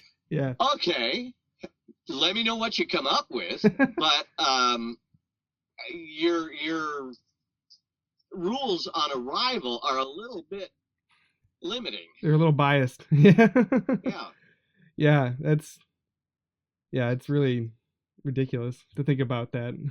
It's like, let's just go into the scholarship debunking everything. Let's just not assume none of it happened. Like, why are you even studying it then? Like, I don't understand. Like, why are you doing this? Yeah. Given that the supernatural is impossible, ergo, we'll back up a bit. Yeah, right. Oh man. So you also incorporate a lot of literature into your literature. Like a lot of obviously you have like the poems, the poetry of like Shelley and Keats, and you have in Hide Me Among the Graves you have Christina Rossetti's poems that you use to kind of, I don't know, structure the book or something. Kind of reinforce the weird claims. Yeah, and you have like the T.S. Eliot's like The Wasteland. You have that as like a major like part of the world of Last Call. So how do you use that sort of poetry, that sort of literature, like Alice in Wonderland and Expiration Date, where it's the Old and New Testament for ghosts? Like, where do you come up with that stuff, and how do you like factor that in to your books? Well, I guess a couple things. For one thing, it helps substantiate my claim that this is the real world. This is not an alternate world. Mm-hmm. Look, I didn't make this up. Lord Byron said this. Christina Rossetti said that. Don't blame me. Right. And it, frankly, it lends some very nice pieces of color. To use a bit of poetry as an epigraph for a chapter. I'm borrowing literary effects by doing that. Mm-hmm. I get to transplant a bit of Wordsworth right into a chapter that way, and it's sort of like adding a soundtrack. It mainly is to substantiate it, to say, mm-hmm. Look, this really, he really did write this. I mean, I'm saying he was engaged in these supernatural difficulties, but he did write that. Yeah. And Alice in Wonderland, like you say in Expiration Date, is a gold mine of such stuff. Yeah. In fact, somebody said, I wish I could remember who said it. He said, Alice in Wonderland is the best book for the layman to understand computer programming, but that's because Alice in Wonderland is the best book to explain anything to the layman. Cool. I don't even know what you mean, but I love the sentence. Yeah, it fits really well in Expiration Date, because it, like, the logic of the ghosts, like when they're kind of like imbecilic, and then you have like the complete ridiculousness of Alice in Wonderland, and it just meshes up so well. That's why I'm like, is there something to this? Does Alice in Wonderland like have some secret code for talking to ghosts or something? Or like... Well, it's the best book for the layman understanding ghosts. I did borrow from, I believe, Chesterton, the idea that if you are being haunted by the ghost of your Uncle George doesn't know anything about it. He's in heaven or hell. Mm-hmm. The thing which is appearing as his ghost is a semi-animate fragment thrown off in the traumatic rupture of soul and body at death. Yeah, yeah. Like subatomic particles from some atomic reaction. You get little neutrinos flying off everywhere. Right. And therefore, I always figure they probably are not bright. Tend to repeat things. In Expiration Date, I remember they were always caught by palindromes. Yeah, yeah. A sentence that reads the same backward or forward, they can't stop doing it. They just keep, what was it? Go hang a salami, I'm a lasagna hog. Read it backwards, same thing. Right. Well, then your ghosts also stack up coins. They're like rearrange coins. And that's actually a fairy tale trope of like fairy creatures. They'll I don't know if it's coins specifically, but they'll like count out sand or sugar or salt. Like they have this compulsion to do that. And then when you had your ghost doing that in Expiration Date, I'm like, oh, that's kind of interesting because that's the same kind of trope. Yeah, we knew a couple of Marines who said they were natural philosophers, and they at one point built a giant electric Ouija board hooked up to a Tesla coil, and they said they were talking to ghosts all the time. And I said, what do they say? He says, oh, they want to tell you what lottery numbers are going to win. And I said, my God, do you write it down? They're telling you what lottery numbers are going to win? He said, they're lying. They don't know what lottery numbers are going to win. But he said if you asked them how much money you had in your pocket, they would make a guess. Yeah. And they'd be wrong.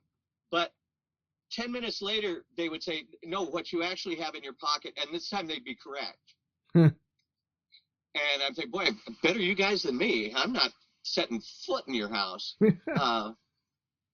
As you say, in fairy tales, in superstition, in lots of cultures, if you've got somebody who's died and you're afraid when you bury him, he's going to come up out of the grave and mess people up, fill the coffin with beans, just pinto beans, uncooked. And when he wakes up at sunset and gets ready to go, I don't know, let the air out of people's tires and stuff, he pauses and thinks, what's all these beans? And then he thinks, I wonder how many there are. And so he starts counting. I got 10 in this pocket and 10 in this pocket. And he spends all night counting the beans, and then the sun comes up and he's, dormant again until the next sundown, and he goes through the same thing. Yeah. I wonder how many beans there's here. So they're always kind of, in fact, if you ever look at sentences that are supposedly received from ghosts at seances through mediums, it's always stupid. I mean, they can hardly put a sentence together. Yeah. Makes you wonder why they're even bothering. Yeah. So that's how I make my ghost. Yeah, they're very entertaining, and they're a little sad too. They're kind of sad creatures. Yes. In fact, I remember, again, I think it was Thomas Brown said, I am not so much afraid of death as ashamed of it. Yeah. Ashamed of Adam and Eve and the fact that we need to experience it. And so I took the idea that ghosts are ashamed of being dead. When you meet a ghost, it's like catching somebody naked in the wrong situation. Yeah. I think that was actually a line from Hide Me Among the Graves, I think. Yes, I believe it was. Yeah. Their ghosts are ashamed of being dead, which is, it's sad. They're sad. And you capture that really well. So I'll go with two more questions. So I've been kind of wondering about this, but Vickery in Alternate Roots, he attends the traditional Latin Mass specifically, like you have that in there, and there's a short story called Through and Through, I think, where it's Oh yeah. the priest in the confessional, and to deal with a ghost who comes in, he has to um, get the traditionally blessed oils and that that were done in the older rite, or that sort of thing. Do you? I'll just ask you. Do you attend the traditional Latin Mass? Yeah, there's a local church that does actually have the old Tridentine Mass, Oh wow, yeah. though our Pope would like to eradicate it. Yeah, that's not. Yeah, we every week we have a Latin Mass at our parish that we go to every week, and we're very upset about the recent direction. And so I was just kind of curious, not because of the Pope, but because but because you had that specifically in there, and is that something you try to incorporate into your fiction, like a traditional way of viewing Catholicism when it's appropriate for the story, or I don't know that I've ever thought of it, yeah, I don't but know. It's just certainly I would think of traditional Catholicism. One thing I like about the Tridentine Latin Mass is I could go to Mass anywhere, yeah, Germany, France, Spain, Russia. mm-hmm. And if it's a Tridentine Mass, I know where I am. Right. Yeah. I know what they're saying. I know what it all is. And it doesn't change. Right. I hate revisions. You go in and think, what is this? Oh, we're doing it this way now. Oh, really? Okay. Are we still going to get transubstantiation? You didn't change that, did you? So I like the fact is that Catholicism is as unchangeable at its core as the multiplication table. Yeah. But I hate changing the dressing and implying changes in the core. Right. It makes it too easy for people to say, like, well, I'm Catholic, but I don't agree with the church about this. Right. And it's like somebody saying, I believe in the multiplication tables, the times 2 and the times 5 and the times 10, but I gotta say I don't agree with the times 7. I mean, 7 times 8. Come on, nobody knows what that is. I mean, I happen to know it's 56, but it'd be so much better if it was just like 60. So yeah, I do tend to be traditional Catholic. Yeah. And in that story where the ghost goes into the confessional, mm-hmm. I kind of deliberately took the opportunity to make the priest be a very progressive. Yeah. Yep.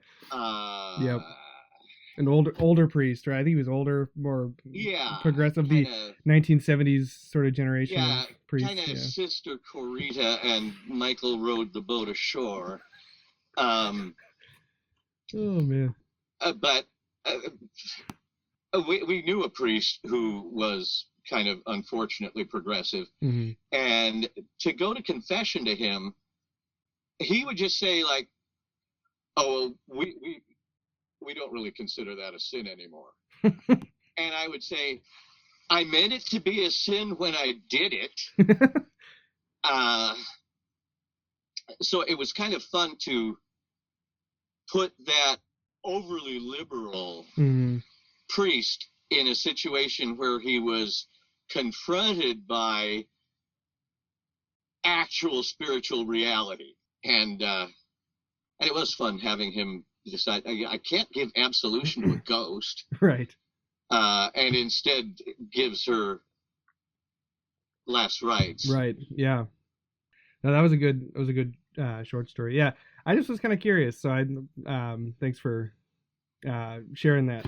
I guess I don't know. I know Gene Wolfe. I think he I don't know where he attended, if he attended a Latin Mass or not. I know when he converted, he did, because that's what the norm was. Right. And I know he was upset when they changed it. I wasn't born, so I discovered the Latin Mass a few years ago with my wife and her family, and we've been attending since then. And we'll go to an English mass occasionally if we need to, but we just mostly go to Latin mass. So Yeah, I like I forget who said it, but it was God's mercy that Evelyn Waugh, a Catholic convert, mm-hmm. died like very shortly before the new mass with the kiss of peace and everything was instituted. Yeah, because that would have kicked Waugh right back out again. Oh. Yeah, well, yeah. I remember my wife said she went to this priest friend of ours, and she tells him her sins, and then she said, when he started to talk, she said, "Shut up. Absolve me or don't, but don't talk to me." Wow. Because he would have come up with all the rationalizations. It wasn't really a sin. Really, wow. It's just absolve me. I don't want to hear your excuses for my behavior. Yeah, I didn't come here to deal with you. Oh, man. Oh, that's funny. Well, I have one more question, and this is a question I ask every guest. And it's not what wasn't in the list I sent you because it's a bit of a surprise. And feel free to answer this however you want. But I asked this, that my show is called I Might Believe in Fairies because I'm agnostic about the existence of such creatures. And I've asked every guest, if I remember, I try to do it. But I'm going to ask you, Tim Powers, do you believe in fairies? Well, what I immediately think of is Arthur Conan Doyle with those, what was it, not Kensington. With the girls in Scotland, is that yep. And what we always read is Arthur Conan Doyle was shown these photographs ostensibly of fairies. Yeah. And you look at the photographs and you think, that's a cutout drawing. That's not a fairy. Right. I mean, I can see pencil lines. Arthur Conan Doyle must have been an idiot. But then my second thought is, he was not an idiot. These are not the photographs that were shown to him. After he said something, people somewhere scrambled and said, for general release, we have to show some that are obviously fake. And so they drew the little fairies in pencil and cut them out and pasted them in and took the photograph. Yeah. It seems obvious to me that those photographs did not fool Arthur Conan Doyle. Right. If he was fooled by photographs, we have not yet seen them. All right. And so I would say, withholding a decision, I would wait until we're able to see the real photographs that convinced Arthur Conan Doyle. All right. Because those were not the ones he saw. Well, it's interesting, those girls, they never said that. So eventually, like they said those photographs that Arthur Conan Doyle saw were faked, right? But they never said, and they to this day they said that, oh no, the fairies were real. They were real. We just couldn't really get photos of them, so we made up these photos, right? But they were real fairies. And they maintained that up until they died, because they waited until Arthur Conan Doyle died so they wouldn't embarrass him, right? Well, I think the thing to remember is that Doyle was not an idiot. No, the guy who created Sherlock Holmes was not an idiot. And therefore, there's something missing in the story about it that we're generally told. Yeah. Well, I'm always surprised by people's answers, because some people say, oh no. Like I interviewed Sandra Measle and she's like, oh no. And then I interviewed another, Richard Rowland, and he's like, oh yeah. So I'll say maybe. Yeah, I'm same with me. Withholding judgment till I see those pictures. Oh man. Well, this has been a lot of fun. I don't think I've laughed this much with any other guests. So this has been a lot of fun, and I if you want, I'd want to have you on again. Yeah, sure. That'd be great. So yeah, that's it. Thanks for coming on my show. Well, it's been a lot of fun, and I bet we could do it again and cover a bunch of stuff we didn't get to tonight. Well, yeah, I would like that, and I will plan on doing that, but it won't be for a little while, so you can rest easy. Well, Grant. Thank you for listening to this episode of I Might Believe in Fairies. Please leave a rating and review wherever you listen to podcasts. Please follow me on Twitter at Aaron Erber and like me on Facebook. If you're excited to see where the podcast is going and want to offer some support for the project, you can find me on Patreon. Music is by Alexander Nakarada, and podcast art was designed by my wonderful sister-in-law, Linnea Kisby. Until next time, talk to you soon.